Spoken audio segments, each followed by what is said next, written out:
Nejakú takúto zaujímavú backstory, čo by si ľudia mohli vypočuť k niektorému z trackov na albume? Takto, je tam napríklad track, ktorý je celý venovaný mojej bývalej priateľke, ktorá sa strašne opustila po našom rozchode na sociálnych sieťach, v rôznych vlogoch a Skip je proste celý venovaný nej. Ja by som možno aj rád povedal takto prvýkrát možno verejne, že strašne veľa ľudí si myslí, že Babe je pesnička o nej. Ale Babe je pesnička inšpirovaná vzťahmi. Ja som, vieš, že tam už len ten text, že idem za tebou na beat, ona v živote byť nemala. Teraz to je v tom skip dávam, že nejdem za tebou na beat, za ktorý by som za ňou chodil, nebol som s ňou nikdy na Miami, nebol som s ňou na Champs-Élysées, vieš, že tam sú proste veci, ktoré proste nie sú z tohoto vzťahu, ktorý som s ňou mal.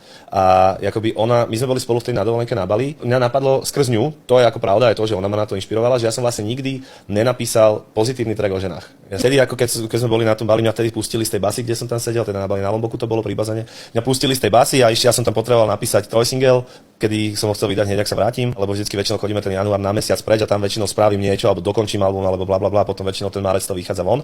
No a tam som vlastne napísal tie dva tracky, ktoré na tom EPčku Dovidenia sú. Ten posledný track ma napadlo, že by som mohol spraviť niečo pozitívne o ženách, ale ten track je napísaný, akoby, že sa v tom nájde ktokoľvek, kto sa niekedy namotal na ženu. Vieš čo myslím, že to je tak myslené. Aj teraz mám na albume skladbu Tancujú len tak a to je tiež urobené tak, že vlastne opisujem niekoho, kto by mohol byť moja frajerka, aj má ako niektoré črty toho moja frajerka. Ale je to všeobecnejšie napísané, aby to nebolo vyslovene o jednej žene, pretože chcem, aby sa s tým stotožnil posluchač.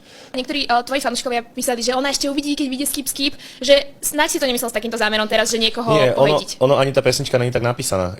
To není diss track. Okay. Ten track je môj uhol pohľadu na túto situáciu, pretože ona v nejakom bode toho vzťahu. Takto, my sme ten vzťah už asi posledný rok nemali dobrý. Že to bolo že fakt toxické z obidvoch strán. Že ja som sa choval ako kot, ona sa chovala ako piča a proste bolo to na piču.